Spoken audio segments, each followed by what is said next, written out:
Hello friends, welcome to Visual Vocabulary brought to you by Mahindra Guru, the Brahmas for Success. Friends, आज के इस video में हमने जो वर्ड्स यूज़ किए हैं ये एसएससी एग्जामिनेशन 2013 में आए थे, यानी कि ये बेहद इंपॉर्टेंट वर्ड्स हैं और आपके एग्जाम में दोबारा आ सकते हैं। प्लस जो हमने सिनोनिम्स एंड एंटोनिम्स यूज़ किए हुए हैं ये आपके बैंक एग्जाम के पॉइंट ऑफ व्यू से बेहद इंपॉर्टेंट है, तो इसीलिए पूरा वीडियो बहुत ही ध्यान से देखिएगा। लेकिन सबसे पहले यहाँ पर एक रिमाइंडर है आप सभी के लिए, अगर आपने अभी तक हमारे यूट्यूब चैनल को सब्सक्राइब नहीं किया है तो यहाँ पर क्लिक करके सब्सक्राइब कर लीजिए। अगर आप इस वीडियो को किसी सेलफोन में देख रहे हैं तो ज़्यादा इंपॉर्टेंट ये रहेगा कि सबसे पहले आप हमारे चैनल के होम पेज पर जाइए और फिर सब्सक्राइब करिए।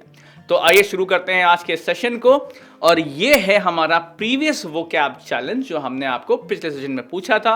वर्ड था एक्सटेसी, जो कि एक नाउन या फिर एक संज्ञा है जिसका अर्थ है एक्सट्रीम हैप्पीनेस, हिंदी में कहे तो परमानंद।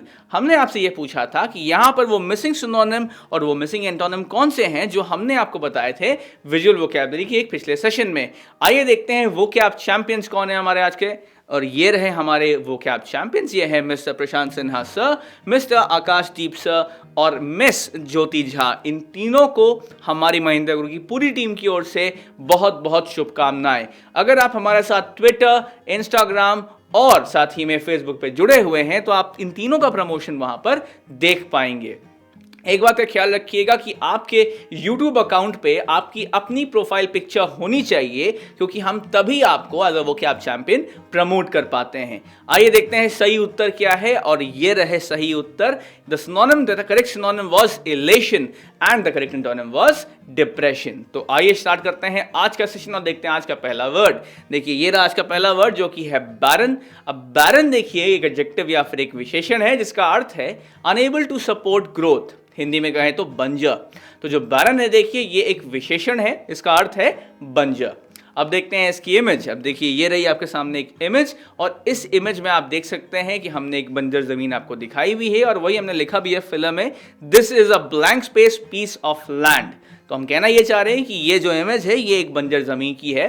तो बैरन को हम लोग कुछ इस प्रकार से प्रयोग करेंगे, this is a barren piece of land. आइए देखते हैं इसके सिनोनिम्स क्या हो जाते हैं बैरन के।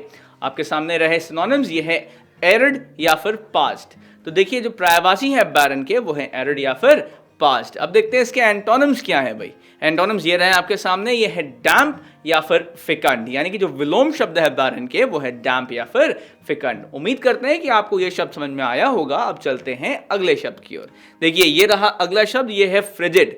जो फ्रिजिड होता है ये एक एडजेक्टिव या फिर एक विशेषण है, इसका अर्थ है एक्सट्रीमली कोल्ड, हिंदी में कहें तो बहुत ठंडा। तो जो फ्रिजिड है देखिए ये एक विशेषण है, इसका अर्थ क्या है बहुत ठंडा। अब देखते हैं यहां पर इसका यूजेज। देखिए ये रहा आपके लिए एक छोटा सा वीडियो, और इसके संदर्भ में यहाँ पे लिखा है the tree froze in the blank space weather. इस वीडियो के संदर्भ में हमने यहाँ पे लिखा हुआ है कि ये जो पेड़ आपको दिख रहा है छोटे से वीडियो के अंदर, वो फ्रीज हो गया, वो जम गया इस बहुत ही ठंडे वेदर में।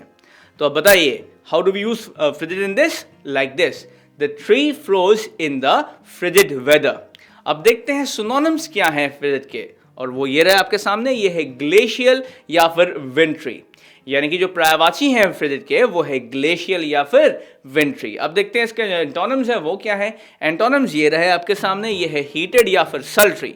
यानी कि जो विलोम शब्द हैं फ्रिजिड के वो है हीटेड या फिर सल्ट्री। तो उम्मीद करता हूं ये शब्द आपको समझ में आया होगा। अब चलते हैं अगले शब्द की ओर। देखिए ये रहा अगला शब्द, ये है फैलो।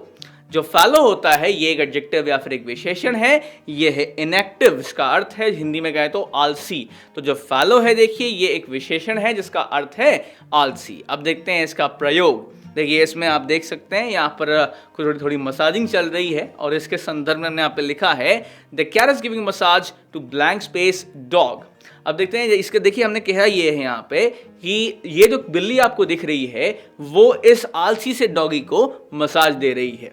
तो बताइए फैलो को कैसे प्रयोग करेंगे इस सेंटेंस में, कुछ ऐसे, the cat is giving a massage to the fellow dog. अब देखते हैं फैलो के सिनोनिम्स क्या है, ये रहे आपके सामने, ये है क्विसेंट या फिर स्लैक। यानी कि जो इसके पर्यायवाची हैं फैलो के वो है क्विसेंट या फिर स्लैक। अब देखते हैं जो इसके एंटोनिम्स है वो क्या है। एंटोनिम्स ये रहे आपके सामने, ये है डायनामिक या फिर एक्टिव। यानी कि जो विलोम शब्द है फैलो के वो है डायनामिक या फिर एक्टिव। तो उम्मीद करता हूं ये शब्द आपको समझ में आया होगा। अब चलते हैं अगले शब्द की ओर। देखिए ये रहा अगला शब्द, ये है फेरस। जो फेरस होता है देखिए ये एक एडजेक्टिव या फिर एक विशेषण है। इसका अर्थ इनफ्लेक्सिबल भी होता है। एक्चुअली में देखिए जो फेरस वर्ड है ये आयरन का जो Fe सिंबल होता है वहां से ओरिजिनेट हुआ है, तो इसीलिए इसको इनफ्लेक्सिबल भी कहते हैं। और अगर हम एटीट्यूड की बात करें तो ये एरोगेंसी भी दिखा सकता है और जिद्दीपना भी दिखा सकता है। तो जो फेरस है देखिए ये एक विशेषण है, हिंदी में इसका अर्थ है जिद्दी। अब देखते हैं इसका प्रयोग। ओके, अब देखिए कुछ इनडायरेक्ट तरीके से हमने यहाँ पर प्रयोग दिखाया आपके लिए, और इसमें लिखा हुआ है the blank space terrorist will face this gun if they don't make piece. यानी कि जो जिद्दी आतंकवादी हैं, जो आतंकवाद फैलाने पर अड़े हुए हैं, उनको शांति का मार्ग दिखाना होगा या उनको शांति के मार्ग पे आना होगा, वरना उनका सामना इस बंदूक से होने वाला है। तो हम उम्मीद करते हैं कि वो समझ जाए यहाँ पर मैसेज क्या है। तो अब बताइए यहां पर कैसे प्रयोग करेंगे आप फेरिस को इस वाक्य में? कुछ इस प्रकार से, the fierce terrorist will face this gun if they don't make peace. आइए देखते हैं सिनोनिम्स क्या है फेरिस के। सिनोनिम्स है स्टीली या फिर एडमेंट। अब यानी कि जो पर्यायवाची है फेरिस के वो है स्टीली या फिर एडमेंट। अब देखते हैं इसके जो एंटोनिम्स हैं वो क्या है। एंटोनिम्स ये रहा आपके सामने, ये है फ्लेक्सिबल या फिर प्लाइंट। यानी कि देखिए जो विलोम शब्द हैं फेरिस के वो है फ्लेक्सिबल या फिर प्लाइंट। तो उम्मीद करता हूं ये शब्द आपको समझ में आया था। अब देखते हैं आज का आखिरी शब्द, ये है पैसिफिक। अब देखिए ये पैसिफिक ओशन वाला ही पैसिफिक है, लेकिन यहां पर एक एडजेक्टिव के तौर पर हमने उसको प्रयोग किया हुआ है। अब देखिए जो पैसिफिक है यहां पर एडजेक्टिव है और विशेषण है, यानी कि हिंदी में इसका अर्थ है अपीजिंग या फिर शांत। कहने का अर्थ यह है कि पैसिफिक का अर्थ पीसफुल होता है, और वही हमने यहाँ पर दिखाना चाहे। अब देखिए ये रहा यूजेज यहाँ पर आपके सामने, और इस वीडियो में आप देख सकते हैं इसका प्रयोग इस फिल्म में। The violin creates a blank space sound. यानी कि देखिए कहना हम ये चाह रहे हैं कि जो वायलिन होता है वो बहुत ही शांत किस्म का साउंड क्रिएट करता है। जनरली, आमतौर पर, हमेशा नहीं, कई बार इसको आप अग्रेसिव साउंड के लिए यूज कर सकते हैं, बट जनरली वायलिन शांत किस्म का साउंड दिखाता है। अच्छा, अब बताइए how do we use pacific in this? some way like this, the violin creates a pacific sound। अब देखते हैं इसके पर्यायवाची क्या हो जाएंगे पैसिफिक के, वो ये रहे आपके सामने। the synonyms are amicable और gentle। देखिए यहाँ पर कहने का अर्थ ये है कि अगर हम पर्सनालिटी की बात करें, if we say that someone is pacific या he is a pacific person, तो उसका अर्थ ये है कि he is a gentle person, he is an amicable person या he is a friendly person, alright? और you can also say कि वो शांति प्रिय इंसान है। तो इस प्रकार से हम पैसिफिक को इस्तेमाल कर सकते हैं पर्सनालिटी के लिए। तो जो पर्यायवाची हैं पैसिफिक के वो है एमिकेबल या फिर जेंटल। अब देखते हैं इसके जो एंटोनिम्स हैं वो क्या है। वो है एगिशिएटेड या फिर लाउड। यानी कि देखिए जो विलोम शब्द है पैसिफिक का वो है एगिशिएटेड या फिर लाउड। तो उम्मीद करता हूं ये सभी शब्द आपको समझ में आए होंगे और इसका अर्थ आपने अपनी जगह अपने पास नोट कर लिया होगा। अब चलते हैं हमारा आज का जो वोकैब चैलेंज है उसकी ओर। देखिए ये रहा आज का वोकैब चैलेंज। जो वर्ड है वो है डोलफुल, जो कि एडजेक्टिव या फिर विशेषण है। इसका अर्थ है डिप्रेसिंग, हिंदी में कहें तो उदासी भरी।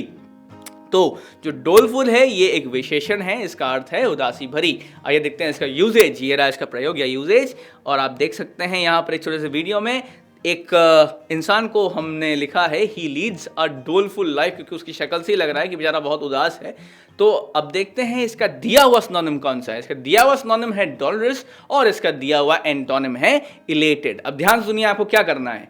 आपको हमें इस डोलफुल का एक सिनोनिम और एक एंटोनिम बताना है, जो कि आपके अपने ढूंढे हुए सिनोनिम या एंटोनिम होने चाहिए डोलफुल के। यानी कि आपको उन शब्दों का प्रयोग नहीं करना है जो हमने आपको बताया अपने प्रीवियस सेशन में। रादर आपको अपने आप से हमें एक पर्यायवाची देना है और एक एंटोनिम देना है डोलफुल का। और अगर आप इस कार्य को सही सही कर पाते हैं तो आप हमारे अगले सेशन के वोकैब चैंपियन बन सकते हैं। तो उम्मीद करते हैं कि आज का ये जो वीडियो था ये आपको पसंद आया। जो हमारी व्यूअरशिप है इसको बढ़ाने के लिए आपसे अनुरोध करेंगे कि आप ज़्यादा से ज़्यादा लोगों को इस वीडियो को देखने का यहाँ पर कह सकते हैं आप रिक्वेस्ट करें, उनको ज़्यादा से ज़्यादा देखने का सुझाव दें, क्योंकि जब हम ऐसा कर पाएंगे तभी जो हमारे प्रधानमंत्री नरेंद्र मोदी हैं उनका जो विजन है डिजिटल इंडिया का, जो एक डिजिटल एजुकेशन का जो विजन है वो साकार हो पाएगा और हम हर कोने तक एजुकेशन पहुंचा पाएंगे, जो शिक्षा है उसे पहुंचा पाएंगे। अगर आपको वीडियो पसंद आया तो जरूर लाइक करिए, साथ ही में कमेंट में अपना रिव्यू देना ना भूलें, क्योंकि आपका रिव्यू हमारे लिए बहुत ही बहुमूल्य है। अगर आपने अब तक सब्सक्राइब नहीं किया है तो यहां पर क्लिक करके सब्सक्राइब कर ले, क्योंकि ये जो चैनल है ये बहुत इंपॉर्टेंट है, आपको एजुकेशनल वीडियो लगातार देगा, because it believes that your success is our success. Thank you.